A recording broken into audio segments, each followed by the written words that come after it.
אומרים שעוד שנתיים כל הלחנים ייגמרו, ולא יהיה לי מה לשיר לך באיזה רגע עצוב. אני יודע מה תאמרי עכשיו, זה כמו דז'ה וו. בואי תתקרבי עכשיו, צמוד צמוד. אומרים שהשמיים עוד מעט יתקלפו, והקדוש ברוך הוא יציל אותנו מכל הטירוף. אז ממה את כבר פוחדת? ממה את כבר פוחדת? בסוף הכל חולף, זוכר שפעם כאב לי, הלב שלי נשבר מאחת שכל כך אהבתי. בסוף הכל חולף, כל הרגעים ששמחתי בשנייה נגמרו, בשנייה נגמרו.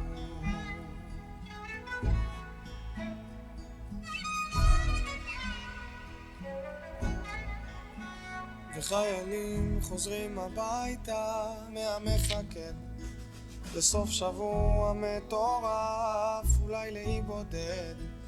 יש אנשים שמתעסקים רק בלפחד כל החיים. את מגלגלת לך סיגריה ואומרת שדרך עיניים אדומות רואים יותר יפה. תראי בסוף. Please rise.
You may be seated.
Until today, 25,040 martyrs of the Israeli forces have fallen.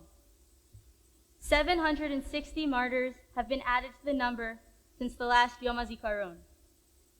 711 of which are from this current war, the Swords of Iron War, leaving behind 1,294 bereaved parents, 248 widows, 520 orphans, and 2,174 bereaved brothers and sisters.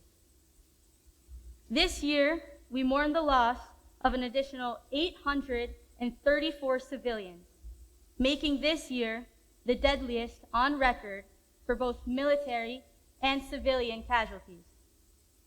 The cumulative number of fallen soldiers and victims of terror stands now at 30,139. Yom Hazikaron is the most challenging day on the Israeli calendar, this year more so than ever. Unfortunately, we are still living through this war. We are still fighting this fight. Nothing we are experiencing is a memory. A memory is something we have processed. We are not processing. It is all a reality. Nothing we experience is a mere memory. It is all our current memory. It is all our current reality, demanding our attention and resilience. Please join us tonight in hearing stories from loved ones of community members and paying tribute to the fallen. We now call up Rav Noam, co-director of this community, JLIC Mizrachi Herzliya, to say a few words.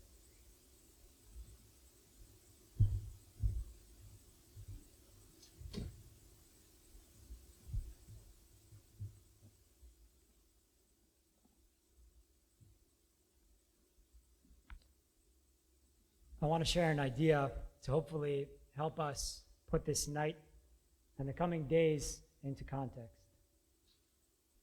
I want to talk about our generation, us. In the last 7 months, our generation has been asking a version of questions that sadly earlier generations have also asked. Where is God in all of this? Why did so many people have to perish? Why so many sacrifices? Where is the promise of safety and flourishing in the land? Why is this so hard? What does the future hold? The Netziv, the 19th century European rabbi, Naftali Tzvi Yehuda Berlin, talks about the process of going into the land of Israel as a transitional process from a more comfortable existence in which God's guiding hands are visible, in which the supportive divine presence is felt, to a more rugged, challenging existence in which God's presence is understated, barely perceptible, even though it's there, perhaps even more than before. The people of Israel belong in the land of Israel. It's one of our central missions, and yet the message is that life is just more difficult once you cross the Jordan and start building and defending and living in the land. We need to remember this paradigm of entering the land. It isn't an easy project. Fulfilling our destiny as a people by living in the land comes with unimaginable hardship. This was true for our biblical ancestors, and it is true for our generation in ways that we never anticipated. But we need to put these challenges, the pain, and the uncertainty of the past 7 months in proper context, because they are part of a greater process that we are all intimately, in one way or another, as people living in Israel and building our lives in Israel. The front page of this weekend's Makor Rishon newspaper has a piece that refers to the unique identity of 3 key generations: the 1948 generation, the intervening generation of builders, and third, our generation, the 2024 generation. About the 2024 generation, I will cite just a small sample from the article. This is the generation that lost friends, evacuated the wounded, arranged Shiva visits, and pressed onward. It is a generation filled with feelings of guilt, believing it could have done more. A generation that transcended the divisions in the people, that could tell the difference between what really matters and what doesn't, between holy and profane. The generation that is now promising that we are here and that we're not going anywhere. We're going to be nursing our wounds for a long time, but at least we know that there arose here a generation in which we can trust, and that will carry the country forward. And that is the generation that's in this room. So I have a request from all of you before we move into the next part of the program. If you're sitting here in this room and you served our country in the IDF since October 7th in Sadir or in Miluim, please stand up.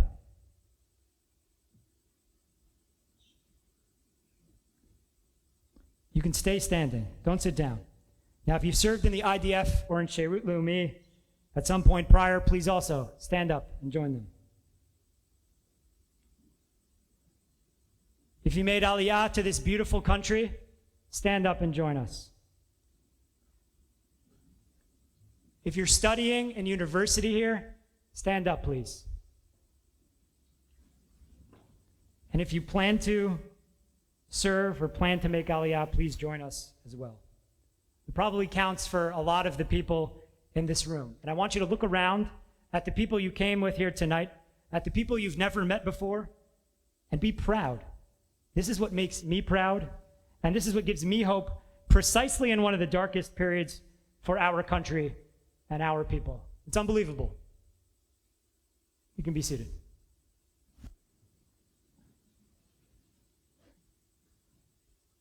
We're going to soon turn our attention to the stories we're going to hear tonight. In an unprecedented year, we've made the conscious decision to keep the basic format of this program similar to how we've done it in the past, focusing on just a few personal stories told by people in our community about loved ones and friends that they lost. We focus on these few stories as a way to connect to Yom Hazikaron, understanding that they are just a few stories of far too many, of the fallen, of the wounded, of the many still sadly in captivity. So my message is, while we immerse ourselves in the sadness, in the loss, in the bravery, and the unspeakable strength, don't forget that the harsh reality that tonight's stories reflect are part of a longer story that is still being written, and that you are a part of that story, and that this country and our people need our generation now more than ever, that each and every one of you has a crucial role to play in the future of this country and of the Jewish people.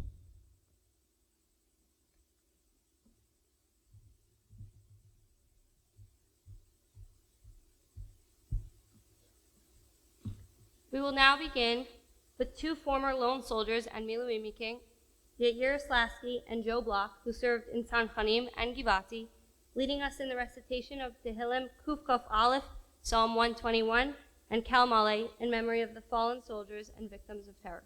Please rise.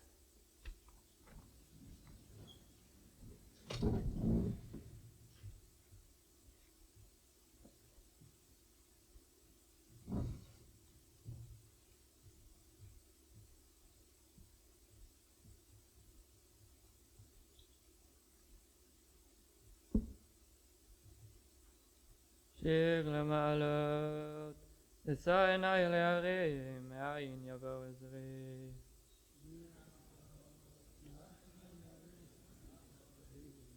עזרי מעם אדוני, עושה שמיים וארץ.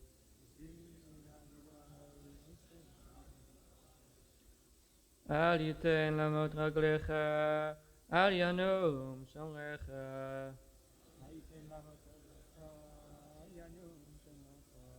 הנה לא ינום ולא יישן, שומר ישראל.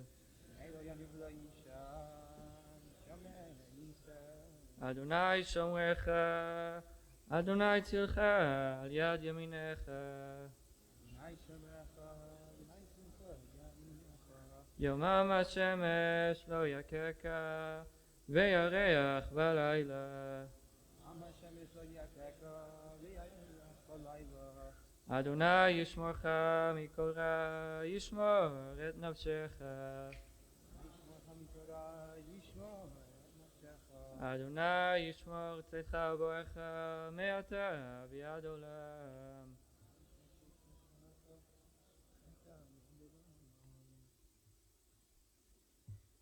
אל מלא רחמים, שוכן במרומים, המצא מנוחה נכונה על כנפי השכינה, במעלות קדושים, טהורים וגיבורים, כזוהר הרקיע מזהירים, נשמות הקדושים שנלחמו בכל מערכות ישראל, במחתרת ובצבא הגנה לישראל, ושנפלו במלחמתם ומסרו נפשם על קדושת השם, העם והארץ.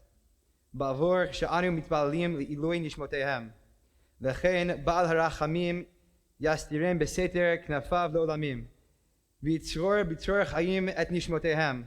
אדוני הוא נחלתם, בגן עדן מנוחתם, וינוחו בשלום על משכבותם, ותעמוד לכל ישראל זכותם, ויעמדו לגורלם לקץ הימין, ונאמר אמן.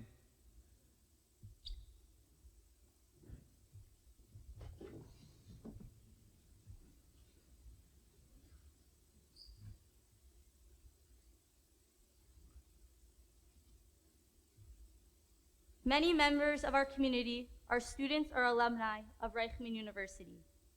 The university community has paid a heavy toll since October 7th, losing many soldiers, including Omri Ram, Liam Shrem, Major Benji Trekaniski, Eli Nachman, Major Moshe Yedidia Leiter, David Schwartz, Dor Zimmel, and from the RIS, Staff Sergeant Omer Balva and Joseph Gittart, Zichronam Livracha.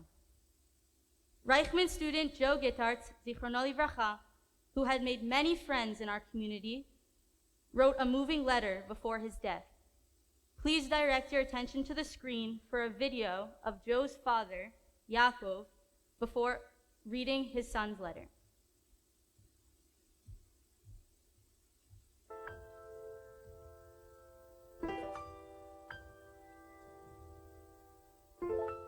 Dear Mom and Dad, I love you very much.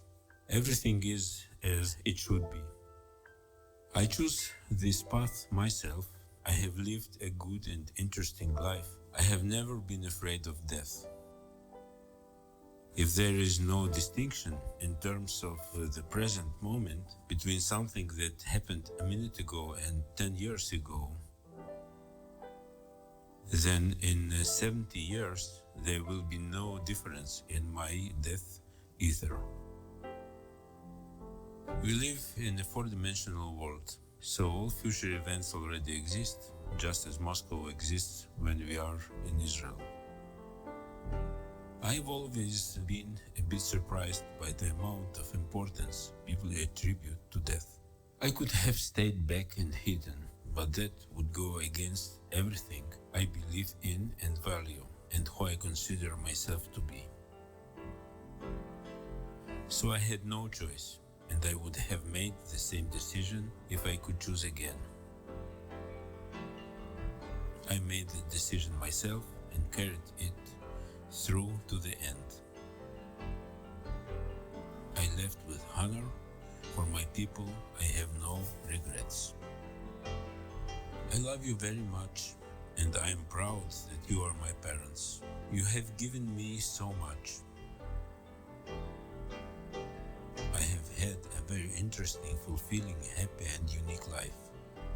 My death only underscored that. I am absolutely contented that I have lived unique 25 years instead of 80 ordinary ones. I am not like everyone. I am stronger. Thanks to you, I am this way. It must be very painful for you, but you will get through this. I really wish for that. That's the most important thing for me. Both of you have many close people who will support you. Please find something positive in all of this. Take care of the grandchildren. Support Israel. I am okay.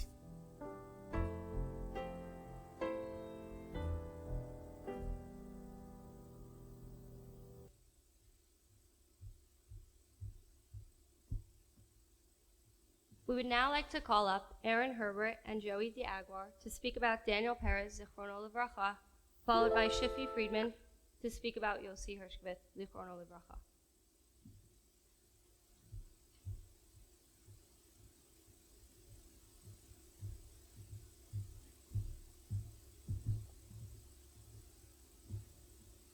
This year's Yom Hazikaron is especially tough for us all. With so many friends and family lost, we would like to share just one of these countless stories with you. Our friend Daniel Perez fell in battle on October 7th. Growing up together, Daniel was just one of us, a boy from South Africa who was passionate about life, his friends, and sport. He had an incredible determination, and he achieved anything he put his mind to. That's why you always wanted Daniel on your team, because he excelled at everything. I remember the first time he came to my house and played table tennis. It was his first time playing. I beat him, it was amazing. But he would come to my house for the next few weeks, every day for about 4 or 5 hours, just to play more table tennis. After that, he convinced his parents to get his own table. And just shortly afterwards, beating Daniel was a rarity once again. Yes, Daniel was a talented sportsman, but Daniel's real strength was his mental ability and focus. He always wanted to be the best. So if Daniel said he would do something, I bet all my money that he would do it to the best of his ability. It says in the book of Daniel ish chamuda. This couldn't be more true in his case. I met Daniel at the age of 10 years old on a Maccabi cricket tour to Cape Town. He was that one friend who always stole the attention without even knowing it, and was loved by everyone who met him. He was often up to mischief, but he always seemed to strike the perfect balance between being funny and kind, never rude or wavering from what he believed in. He had an incredible trait of being able to speak to anyone with his self-assured confidence and human touch, which is what I believe gave him his unique leadership abilities. On the cricket tour, we were given strict instructions to avoid the elevators of our hotel due to a shady group of Nigerians occupying the first floor. One evening, unsurprisingly, Daniel and I decided that the time had come for us to take the elevators to our room. To our shock, the elevator began to slow down as we neared the first floor. The doors slid open, and standing before us were 3 of the largest men we had ever seen. As they stepped in, the space within the elevator shrunk considerably. I remember my heart pounding, silently counting down the seconds until I could escape. But Daniel had. After a brief, tense silence, undeterred and fearlessly, Daniel turned to these big men and greeted them with a cheery, "How's it, guys? How are you?" In that moment, Daniel became the biggest man in the elevator. That encounter in the first week of our friendship revealed Daniel's incredible courage, warmth, and his spirit, one which was larger than life itself. After making Aliyah in 2014, Daniel hit the ground running socially, and he never looked back. It was pretty amazing. He could be fully South African 1 minute and fully Israeli the next, and just hop back and forth. I remember whenever we would come to visit, Daniel would just effortlessly bridge the gap between his Israeli friends and his South African friends, despite the language barrier. This was because Daniel was the common denominator. He had this incredible ability of connecting to everybody on their level. With one person, he would play chess with them every time he met them. The next person, he would be their running coach. The next person, he had discussed life ambitions. This is probably the reason why 20 of us claim to be his best friend. Being in Israel since 2020, we were lucky enough to have the privilege to spend a lot of time with Daniel these last few years. That year in 2020, Daniel tore his ACL while wakeboarding. It was his hobby at the time. He wanted to go to Sayeret Golani, and these dreams were over. He was told by the army he could not go to combat. But in classic Daniel fashion, he was not taking no for an answer. He kept liaising between the army and the doctors every day, going to physio 4 times a week, until he fought them to up his profile that he was able to join tanks. No one was surprised when he was announced the best soldier for multiple courses along the way to becoming an officer. But what we were surprised by was his new seriousness and maturity that the army provided him with. One which can be highlighted by a quote in his journal, saying, "Im lo ani, az mi." If not me, then who? This maturity transcended into all aspects of his life. The following times we spent together were always of real quality and depth. Clubbing became beers on the beach, PlayStation became a game of cards, and on his weekends off, when he could, he would come spend Shabbos with us.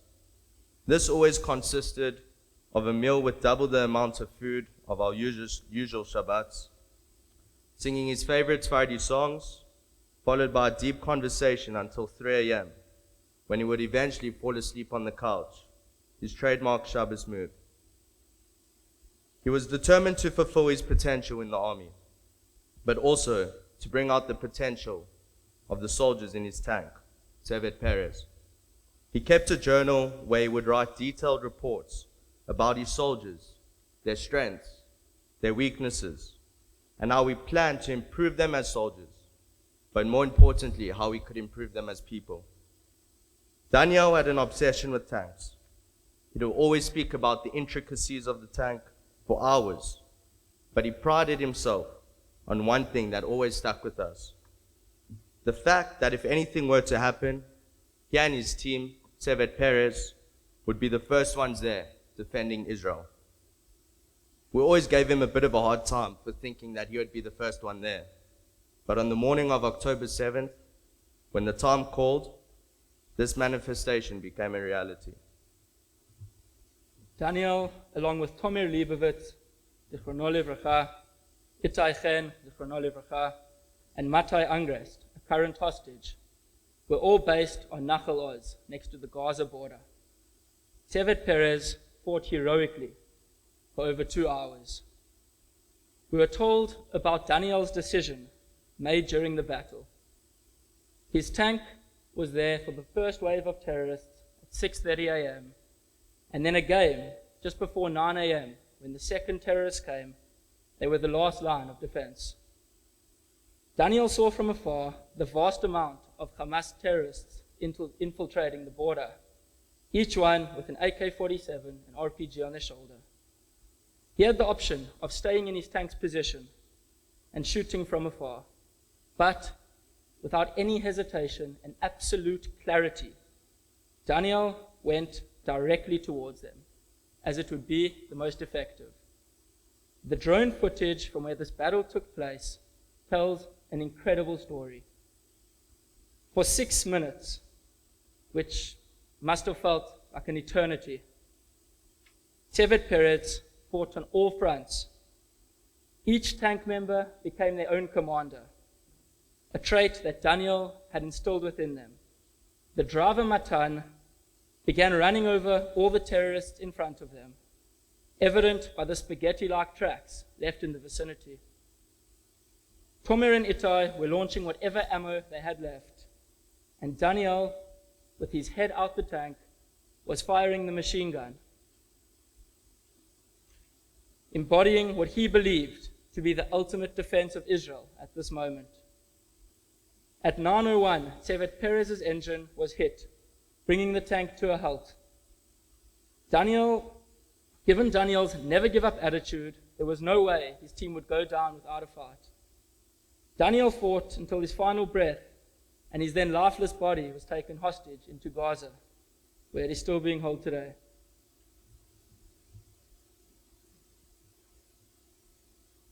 Four hours later, Yonatan, his brother, would be fighting just meters away from where Daniel had been fighting before. partaking in an operation to recapture the base, rescuing tens of soldiers along the way. After confronting terrorists on the base, Yonatan was shot through the leg and miraculously survived with no serious complications. Sevet Perez saved countless lives that day, and possibly that of his brothers too. I'd like to read you a quote from the late Major Bar Fala, which Daniel posted on his Instagram page a year ago to the day. On Memorial Day, we learn that there is something greater than life itself. There is something for which we are ready to sacrifice our lives, the state of Israel. I will think about this at the time of the siren, while I'll stand with all the people of Israel in silence. I will remember all those heroes, but I will not bow my head. I will raise my head up with a pointed look at the flag, with a tense chest, with pride, because these are all my brothers, brave and daring, who in the moment of truth put aside all personal desires and gave their lives for the holiness of God, the people, and the land. This was Daniel, our best friend. Someone who knew he was fighting for something much bigger than himself, deterred by nothing in order to uphold his beliefs. A selfless individual who gave the ultimate sacrifice so that you and us can be standing where we are tonight. Daniel, we love you and we miss you every day.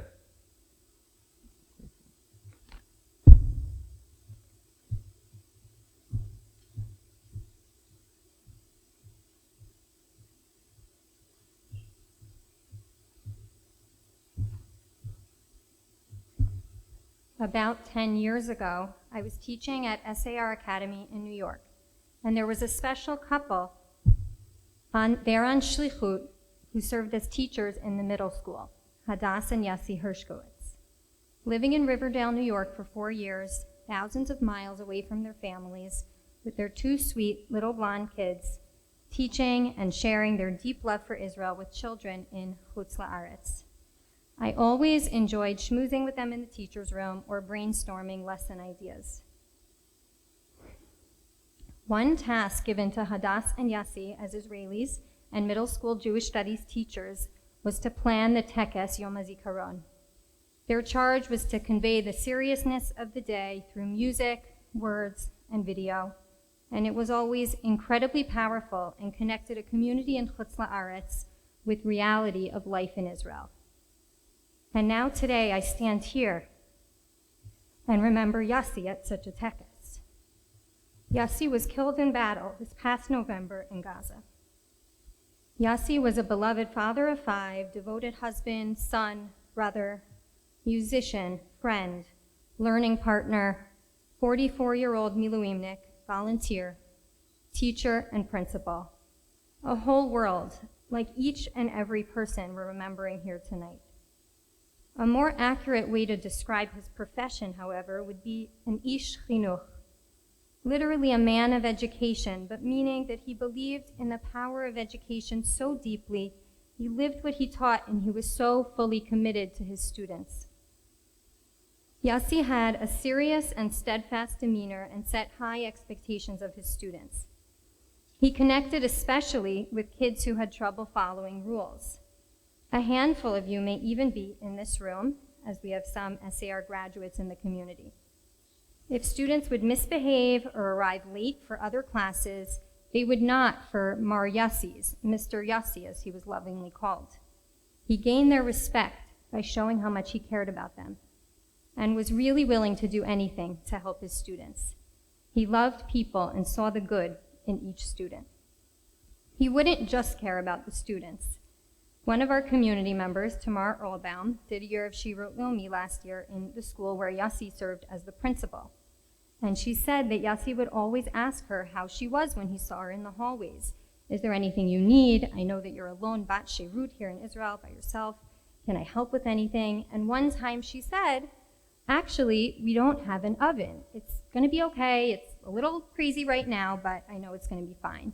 But later that day, out of nowhere, Tamar gets lots of texts from teachers offering to help. I have an old oven you can have. How can I help? All through Yassi's initiative, because during his busy day, he stopped to listen to her and then rallied the other teachers to help. In addition to being a passionate and committed teacher and principal, Yassi was full of energy, joy, laughter, and pranks. He was musically talented, as is his wife Hadass, and they never passed an opportunity to play music and bring joy to others, Yassi on the violin, for strangers in hospital beds, at family gatherings, to accompany the Torah learning on a Friday in class, and with their children. It was a joy to watch Hadass and Yassi play music together and see the way that they connected with each other and with others through music. After 4 years abroad, years filled with giving and caring for others, he and Hadass could have returned to Israel to be near family or in a familiar place or a more comfortable setting, but instead they decided to move to Gvaot, a new community in Gush Etzion that was being built with a special focus on inclusion of adults and children with special needs. There was no end to Shlichut. Yassi's life was a mission. One of his greatest loves was sharing his passion for and commitment towards Israel, whether in New York on Shlichut or right here in Israel with his students. He spoke with passion to his students about serving in the army and tried to help them on their journeys to do so. He was deeply troubled by the pre-October 7th political and social divisions, and he shared a video with his students when he was in Miluim at the beginning of the war and said, "Don't say Lashon Hara about Am Yisrael. There's no right, no left, no Haredim, no nothing. There are only Yehudim." When the war broke out, it was clear to him that he'd served, even though at the age of 44 he was no longer required. Sharing their eulogies on Har Herzl, his children said that Yassi had brought his family to visit Har Herzl last year and said, "Everyone here is Giborim, heroes," and he insisted on going grave by grave, long after everyone else in the family was ready to move on, so that they would recognize each individual who sacrificed. Each person was important to him, each sacrifice was heroic. Now, Yassi, you rest among those Giborim. I'll end with a story that will introduce a special melody that our choir will perform momentarily. Golan Vach, the commander of an Israeli rescue unit and member of the famous musical Vach family, had been spending some time with Yassi's unit during his time in Gaza. He spoke to the Hershkovitz family when they were sitting Shiva for Yassi and told them the following story. "It was total darkness," Golan Vach said, "and suddenly someone was in the living room near us, and I hear him humming. I called out, 'Yas?' and he replied, 'Yes.' I asked him what he was humming, and he said it was a song that he sings to himself. I asked him if he had written the tune, and he said, 'Yes.' I asked him when, and he replied, 'When we started walking. Since then, I've been humming it to myself.' So I asked him to sing it. This was a very special moment when we were sitting there. It was total darkness, and he was sitting next to me and singing me the song. He sang it twice. He sang it once, and I asked him to sing it again. He sang it again, and I started humming along, and that was it. Yassi was killed soon after on Friday night, November 10th, along with several other soldiers in his unit." Vach continued, "I was sitting there by myself that Friday night, and amidst all the death, what upset me most was that I couldn't remember the song. And then at the funeral, I remembered it. And then at the Shiva, Golan Vach, with his guitar in hand, plays Yassi's soul-stirring tune for his family, a piece of Yassi from his last days on earth. His family since recorded it, as you'll see from the footage playing in the background, while you now listen to a live rendition. From Tehillim, chapter 23, Yassi saying, "Gam ki elech b'geit salmavet lo irara ki ata imadi." Though I walk through a valley of deepest darkness, I fear no harm, for you are with me.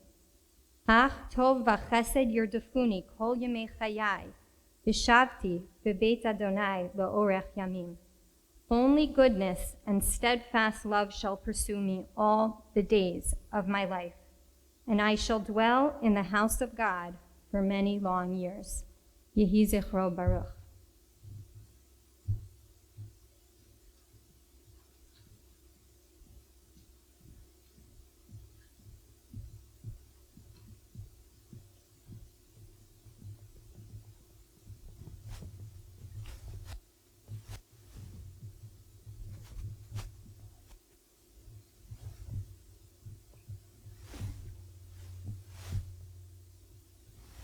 גם כי אלך בגץ על מוות לא יירא כי אתה עמדי גם כי אלך בגץ על מוות לא יירא כי אתה עמדי גם כי אלך בגץ על מוות לא יירא כי אתה עמדי גם כי אלך בגץ על מוות לא יירא כי אתה עמדי אך טוב החסד ירדפוני כל ימי חיי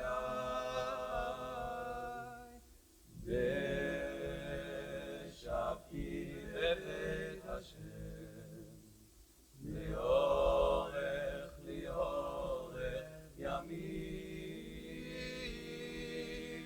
אך טוב החסד ירדפוני כל ימי חיי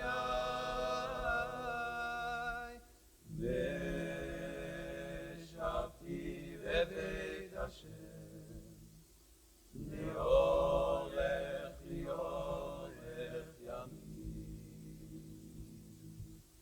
גם כי אלך בגץ על מוות לא יירא כי אתה עמדי גם כי אלך בגץ על מוות לא יירא כי אתה עמדי כי אלך בגץ על מוות לא יירא כי אתה עמדי גם כי אלך בגץ על מוות לא יירא כי אתה עמדי אך טוב החסד ירדפוני כל ימי חיי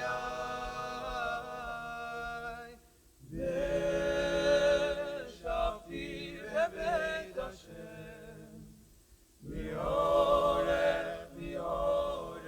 ימים אך טוב החסד ירדפוני כל ימי חיי ושבתי בבית השם לאורך ימים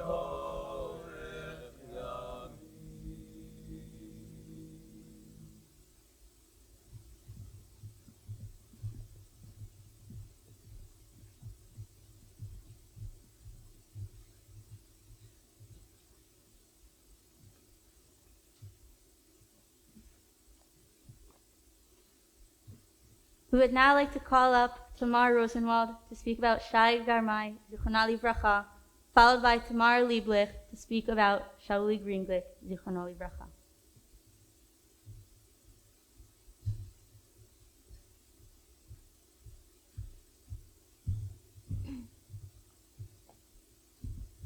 January 7th, 2024 is a date I will never forget. I remember it like it was yesterday. I woke up late and had to rush to work. No time to check my phone, not even scroll through Instagram. I got to the location that I had to be at for the day, and I was sitting in my car for a few minutes, so I started scrolling on social media. As soon as I opened up Instagram, I saw her face. Without reading anything, I understood what it meant. I went to go call some friends from the Pluga, and I saw that I had so many missed texts and calls from them. I could not believe my eyes. Shai was really gone. Shai Germai, Zichona Levracha, was the daughter of Shlomo and Vera Germai, and sister to Dan, Itai, and Irel. Shai drafted to Magav in August of 2022. After finishing training, she was placed in Pluga Kaf Gimel in Jenin. Before Shai came to our Pluga, we were only a few girls. We barely knew each other and rarely spoke to each other during our free time. After Shai came, the dynamics changed for the better. Because we were so few girls in the Pluga, I had a room to myself, and it was great because I didn't really get along with the girls. All of a sudden, we got this new girl, Shai, and she was put in my room. I was frustrated that they put the new girl into the Pazamnik's room. Shai was quiet, we barely spoke, only to ask each other to shut off the light. We hated each other at the beginning, we just could not seem to get along. We couldn't see eye to eye, we did not understand one another. Our Pluga went into Imun, and Shai and I were again placed in the same room. At that point, we were at least able to hold a conversation, but we still didn't really get along. Though somehow, after Imun, when we got back to our base, we really started to bond. I guess because it was just me and her in our room, we didn't really have a choice if we wanted to survive the long weeks on base. And eventually, we became inseparable on base. Shai became my best friend. Every Sunday when I had to go back to base, it was a less depressing and dreadful day because I knew I would be seeing Shai and we'd have our Sunday cheese toast. She would constantly make fun of me for how plain I eat, me with just my bread and cheese, and Shai with all her spreads and dips and all the fun stuff. We would laugh and get through all the tough times together. She would always make sure to wake me up for the akbatzot because I would sleep with earplugs and sometimes I couldn't hear the siren. So, who was Shai? Shai was the girl who never spoke. She was always quiet and to herself, unless around her close friends. When I think of Shai, I think of this sentence. יש אנשים שמדברים בלי לעשות, ויש אנשים שעושים בלי לדבר. There are people who talk without doing, and there are people who do without talking. Shai was the latter. She always did the tedious, annoying stuff that had to be done before each mission without being told or asked. She never gloated, she never boasted. She did what had to be done so no one else would have to be burdened. She never complained, and she had the brightest smile you would ever see. You would walk into the Cheder Ochel after a long mission or mishmeret, and Shai's bright smile and laugh would instantly make you smile. Shai was quiet and reserved, but she was such a true and amazing friend. What I would give for her to slap me in the face to wake me up. What I would give to spend those extra 20 minutes with her after my shmirah ended and she switched me, just to spend some more time with her. After I got released, she and I were trying to figure out a time to meet up. It was hard because I started working right away and I had a super busy schedule, and she lived up north. We never figured out a time. We said when she got released, we'd finally be able to hang out, even if that would be in a while, but now we'll never get that time. I'm so sorry, Shai, that I did not make that time for you. I'm so sorry that I never got to see you again. I'm so sorry that I never brought you that American candy that you wanted so badly. Shai taught me so much in the short time that I got to know her. She taught me humility, that it doesn't always have to be made known when you do a good deed. She taught me to do without talking. Shai taught me that even in the hardest of times, there's always something, even if it's small, that can brighten your day, or even just make you smile in that one small moment. I'll never forget you, Shai. I'll never forget those long, deep conversations that we had at night. I'll never forget how much you made me laugh, that I would be wheezing and couldn't catch my breath. I'll never forget you. You changed my life in ways I haven't yet found the words to express. You made me a better version of myself. I miss you so dearly every day. I tell everyone about you. I'm so sorry I couldn't see you after my release. I love you beyond words. I'm so sorry that you had to replace me in the Tzevet, that you took my place in that David. It should have been me that night. I have to believe so strongly that everything happens for a reason. God clearly missed you, and I don't blame him. At kol kach chasera lanu. I miss you now and forever, Shai. I hope I can help other people learn from you, even if they never had the privilege to meet you. Shusha sheli, אני מתגעגעת אלייך כל כך. הכאב רק ממשיך, והלב שלי נשבר כל יום מחדש. את תמיד תהיי חלק ממני, אני לעולם לא אשכח אותך. אני מנסה להיות חזקה בשבילך. אני אוהבת אותך כל כך, מלאכית שלנו. May you rest in peace, וזיכרונה לברכה.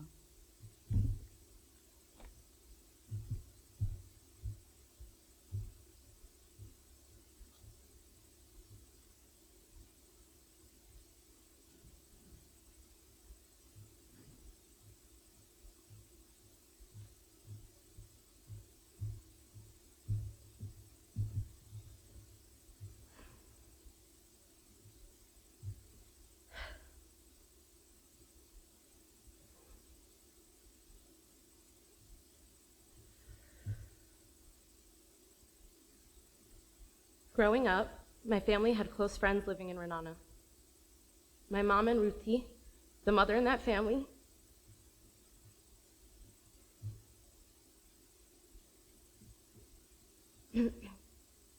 were counselors together on a summer program when they were in their early 20s that bonded them for life.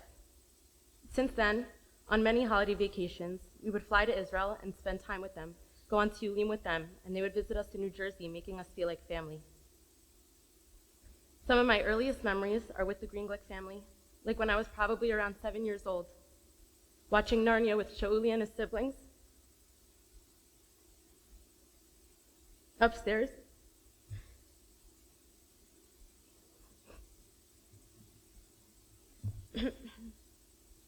on the computer in his room. When I was 10, I went to Camp Shluchot, and every time I would meet someone from Renana, the first thing I would say was, "Do you know Shauli JLIC? He's like my brother." That was my claim to fame. I knew if I said that, people would immediately like me. He continued to be the first person I would bring up when I was finding mutual friends with someone, whether they were in Nachal or from Renana, or traveled to the same place as him at the same time as him. I was really proud to know him. When I was in seminary, I spent most of my Shabbatot at Shauli's house.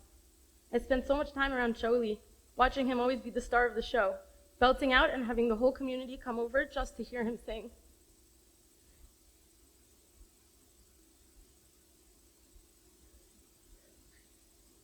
The JLIC family have this comfort in their home of making anybody feel like a part of the family that walks in. Every time I was there for Shabbat, Shauli had friends just walking into the house at all times of the day.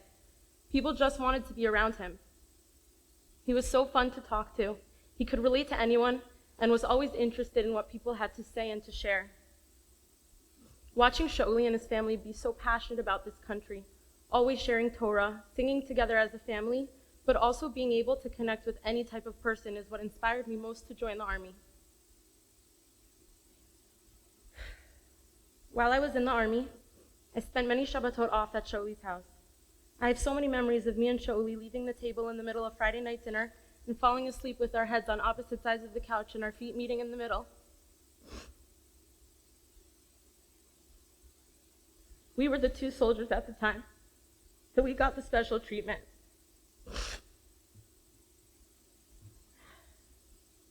In the army, Shauli started off in pilot's course and moved to Nachal, where he became an officer. When Shauli finished his officer's course, I left my base and went to his Tekes Erev Yom. His family and I spent the hour before the Tekes eating schnitzel that Ruthie brought from home and taking pictures of everyone together. It was such a good feeling for me to be a part of their family. They are such a close family, and I felt so lucky that they welcomed me in. Since I started school here, I've been lucky enough to be so close to their house in the past 3 years. There were times when I was feeling down, so I would text Shauli, and he would come over and sit with me on my balcony and drink coffee. I remember 2 years ago, Shauli texted me in the middle of the day one day that he had just finished getting his shots in Herzliya for his Tiyul Gadol, and that he was going on and wanted to grab a shawarma with me. I still have his voice message telling me what he wanted me to order him and how starving he was. For my birthday 2 years ago, I had a birthday party, and Shauli and his sister Michal came to celebrate with me. I have videos of Shauli spinning me around and dancing with me. The next day, he texted me, thanking me for inviting him and telling me how I have the best friends in the world. He was always looking out for me and cared about who I surrounded myself with. Before he left on his tiyul, we talked about maybe traveling somewhere together one day. 2 summers ago, I was in India, and he was in Colombia. We would send each other updates about what we were doing and how we were doing. We would send selfies when we met someone the other person knew. There was one point when Shauli sent me a picture of him sleeping in a hammock on the beach in Colombia. He was just living there for 2 weeks, going kite surfing every day, sleeping in that hammock, and he was having the best time. This past year, since he got back from his trip, Shauli spent his time living in Tel Aviv, bartending. He spent all of his extra time working towards his dream of becoming a singer. Everyone knew that was his dream, and we all believed it would happen. He had the voice, the looks, the charm. On the latest season of Kochav Haba, Rising Star, he competed to be the representative for Israel in Eurovision. He sang the song Atalef Iver, a blind bat, and passed through to the next round. He chose that song because he too was a blind bat.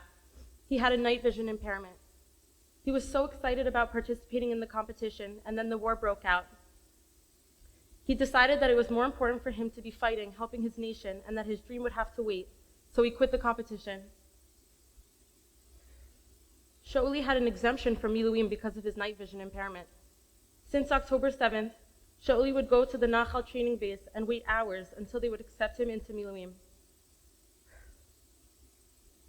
Finally, he got a call from his friend, Shai Shamris, Zichrono Levracha, who asked if Shauli wanted to be his kashar, his communication second hand.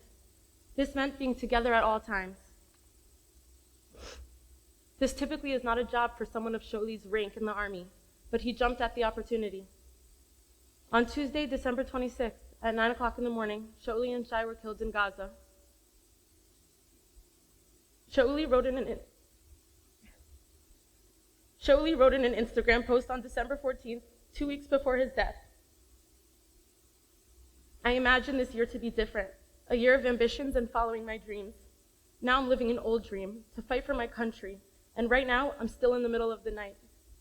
The new dream will have to wait a little longer. Thank you for the kind words and compliments, and also for the constructive criticism.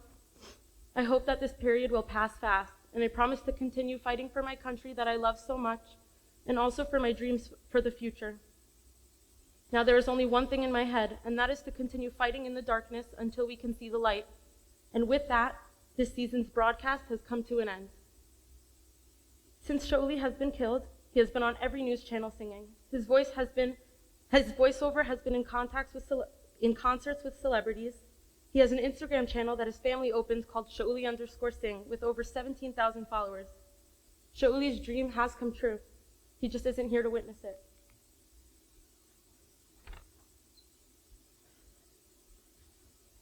I think it's important to remember Shauli for his bravery and selflessness, how passionate he was for this country and our nation, how he always followed his dreams, how inclusive he was to other people, and his love of the Torah and the history of the Jewish people. I believe that he wouldn't have changed anything he did, and he would want for us to continue fighting in this darkness until we see the light.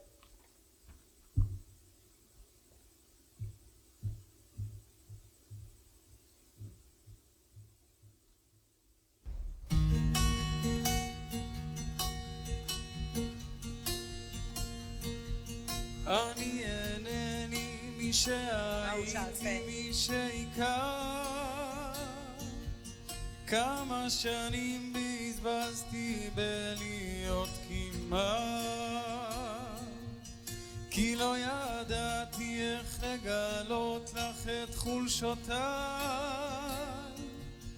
גם לעצמי סיפרתי סיפורים עליי אני עטלף עיוור, צועק את חיי בחושך אני ישן וליבי ער אני נרקומן של אושר כותב בלילה שיר זה מנקה ממני עצם כשנגמר לי אוויר אני בוכה לבד ברכב ואת בוכה בפנים אני רואה אותך נשרפת את מפחדת להסכים שזו לא סתם תקופה חולפת כותב בלילה שיר זה מנקה ממני עצם כשנגמר לי האוויר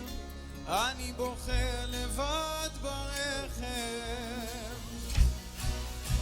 לאט הלב עיוור צועק את חיי בחושך אני ישן וליבי ער אני נרקומן של אושר כותב בלילה שיר זה מנקה ממני עצם כשנגמר לי האוויר אני בוכה לבד ברכב ואת בוכה בפנים אני רואה אותך נשרפת את מפחדת לא סתם תקופה חולפת, כיף הלילה שיר, זה מנקה מבני עצם, כשנגמר לי האוויר, אני בוחר לבד ברכב. איזה טוב אתה!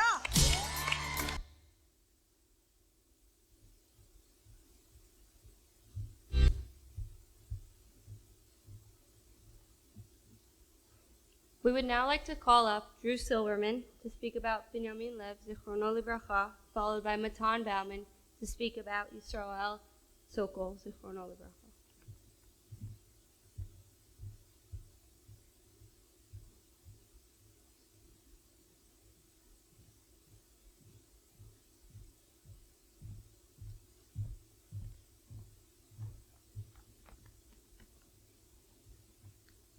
So I'd like to thank Rav Noam and Shifi for asking me to speak this morning. I didn't have a ton of time to prepare, but hopefully I can help you guys understand who the great guy that behind me was. Me and Binyamin both drafted to Samchanim in November of 2021. And Binyamin was a special kind of soldier, not only because he was a lone soldier, but because he decided to draft when he was 22. Binyamin was born in France. He grew up in Israel. His parents made Aliyah when he was 3 years old. And he lived in Israel until his parents moved back to France when he was 16. And so there he had a decision to make whether or not he was going to go back with them. And he chose to stay. He stayed, he learned in yeshiva for years. And when he turned 22, he decided that the time had come and that he wanted to draft. And so he decided to draft to Samchanim and draft as a lone soldier.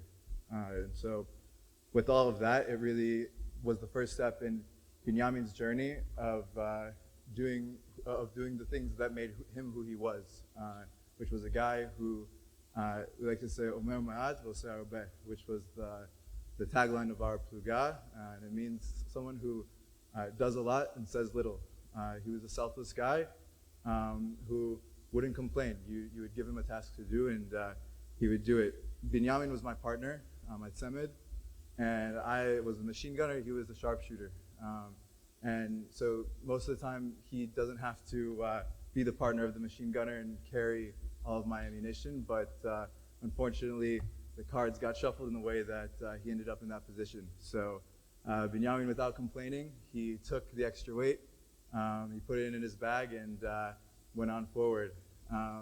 Binyamin was a guy who loved life, and he also loved to eat and to enjoy a good time. And I think a funny story that shows really who he was, one of our Shvot Shetach, we get off the bus, we walk I think 5 kilometers, and Binyamin's struggling. I see him next to me, and he's walking, he's huffing and puffing, and he's really having a tough time.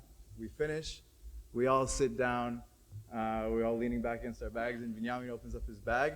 He pulls out a plastic bag. Inside the plastic bag, he's got 6 full cans of Coke. And we're all looking at him like he's crazy. He just cracks open a cold can of Coke and sits back and had a sip. He was really an exceptional sharpshooter.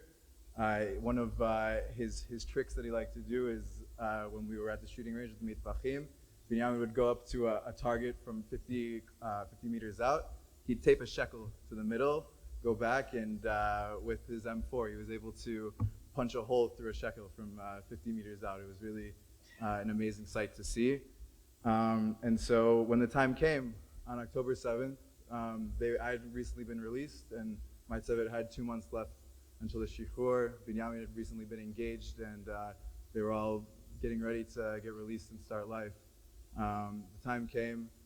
They were on Kav Jenin, just outside the city, and the Mempe came and said, there's balagan in the south, we need volunteers to go. We've got 9 seats in the car. And Binyamin, knowing that he was the best shooter in the whole tzevit, in the whole pluga, he stepped up, he volunteered. He made the selfless act of stepping up and getting in the car when they needed him. They drove down south and they entered into Kfar Aza.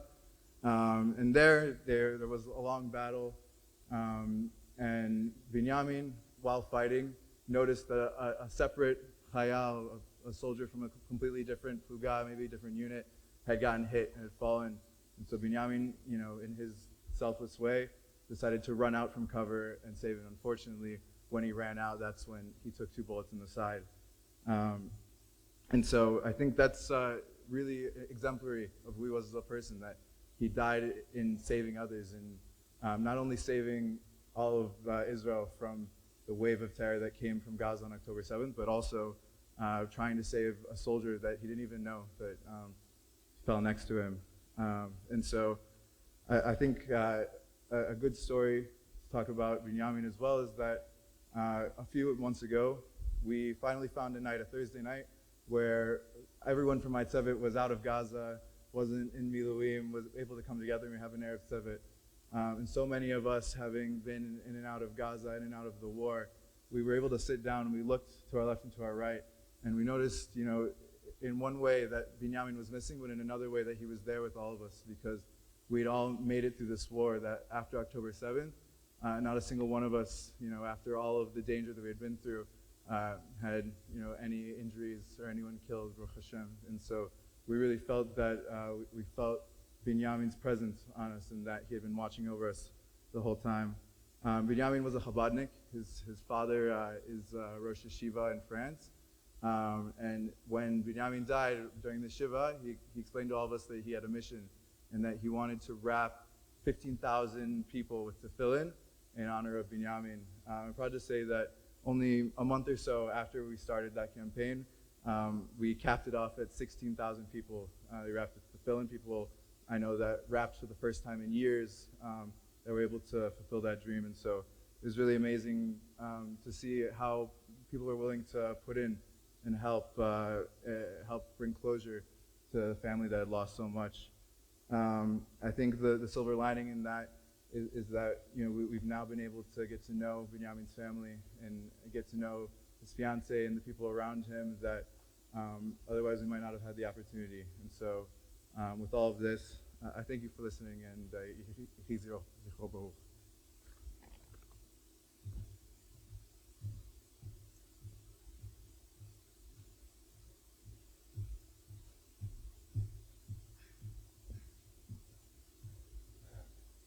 For those who have been through the army know that relatively early on, you can see who are the leaders of the pack and who are not. The people who take control of the situation, who help out others around them, who put in their 1,000% in everything that they do.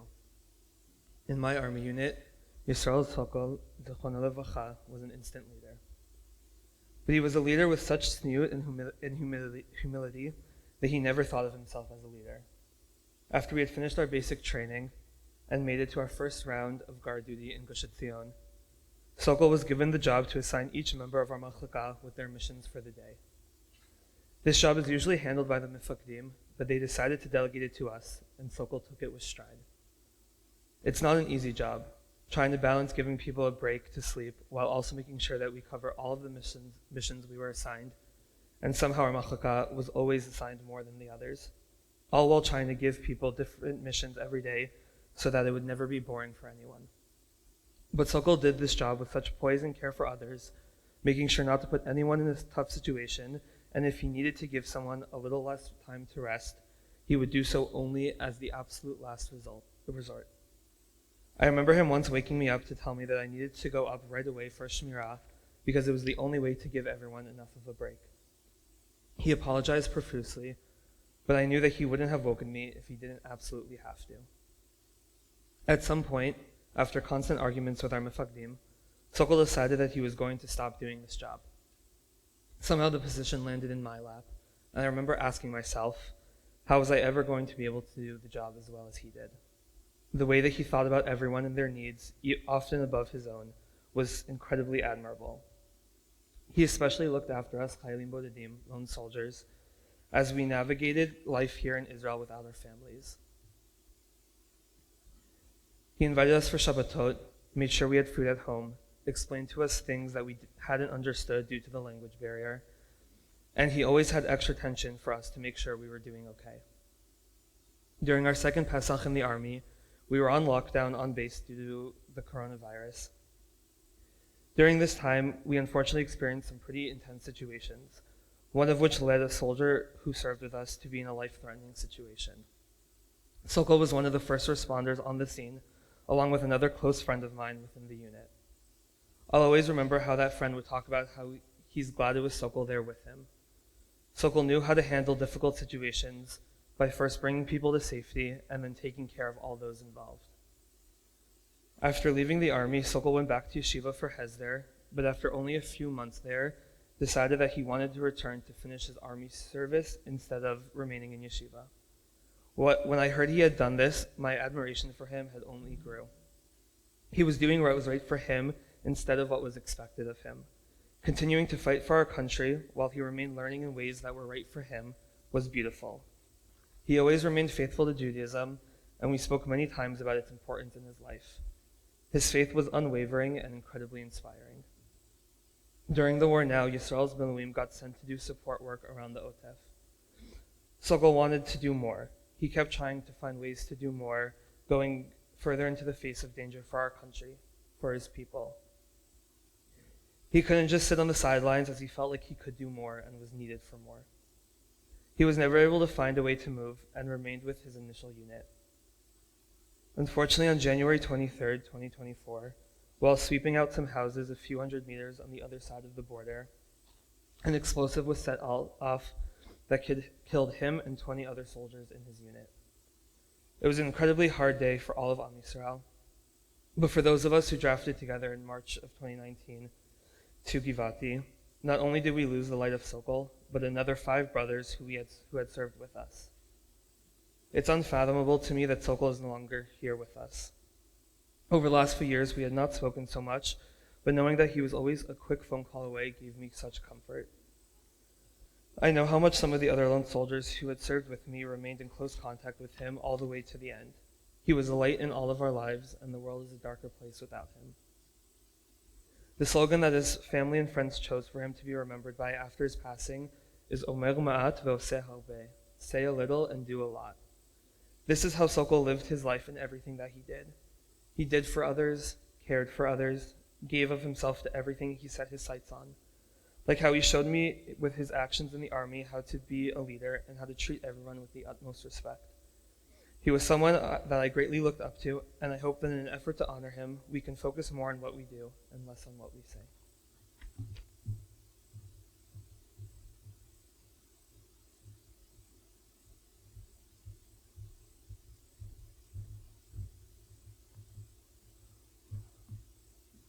Over the next day, we are all taking on the responsibility to remember our fallen.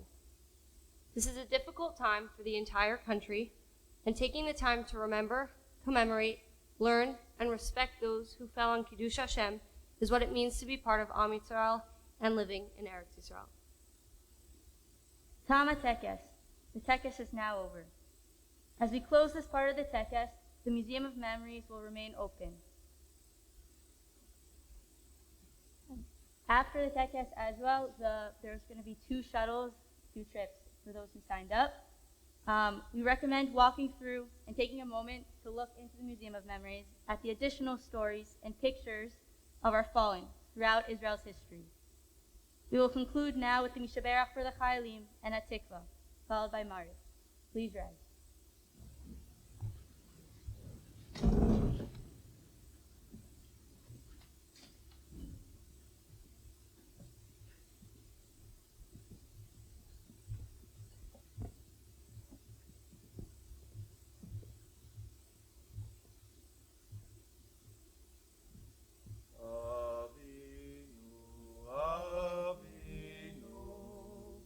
Sheva Shabbat.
ושלח אורך ועמיתך לראשיה שריה ותקנם בעצה טובה מלפניך.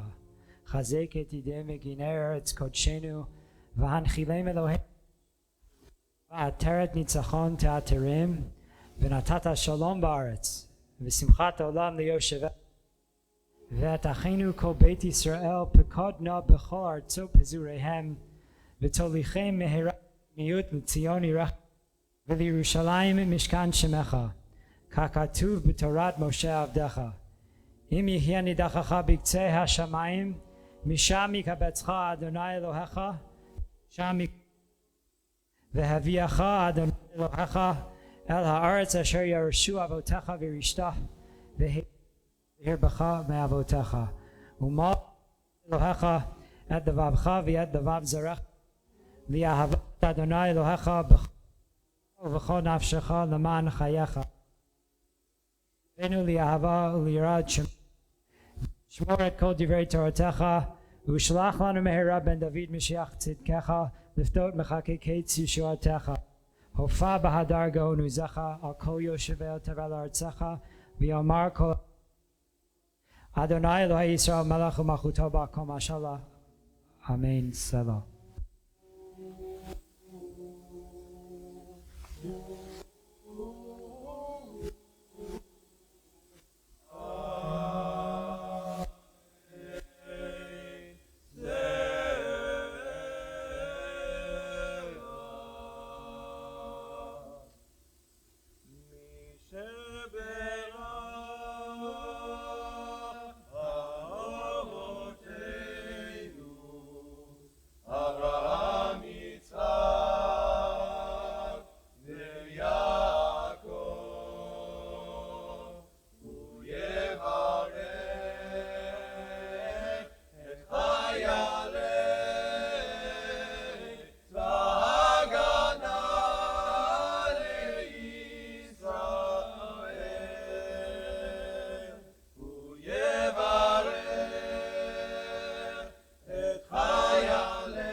ייתן את אויבינו הקמים עלינו ניגפים לפניהם. הקדוש ברוך הוא ישמור ויציל את חיילינו מכל צרה וצוקה ומכל נגע ומחלה, וישלח ברכה והצלחה בכל מעשיהם, ידבר שונאיהם תחתיהם, ויעטרם בכתר ישועה ובביטחון, ויקוים בהם הכתוב.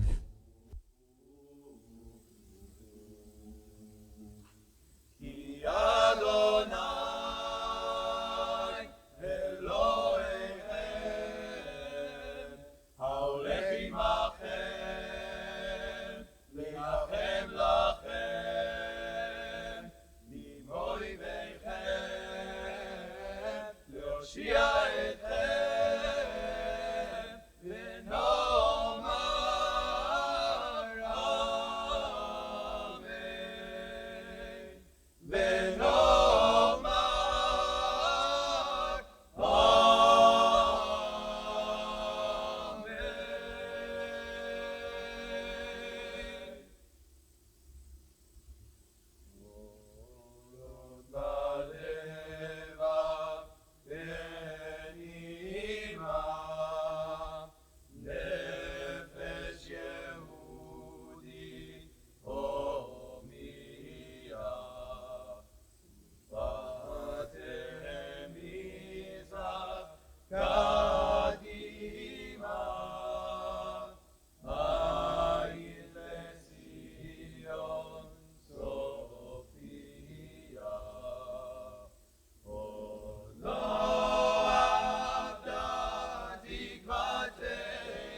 to everybody who made it this evening.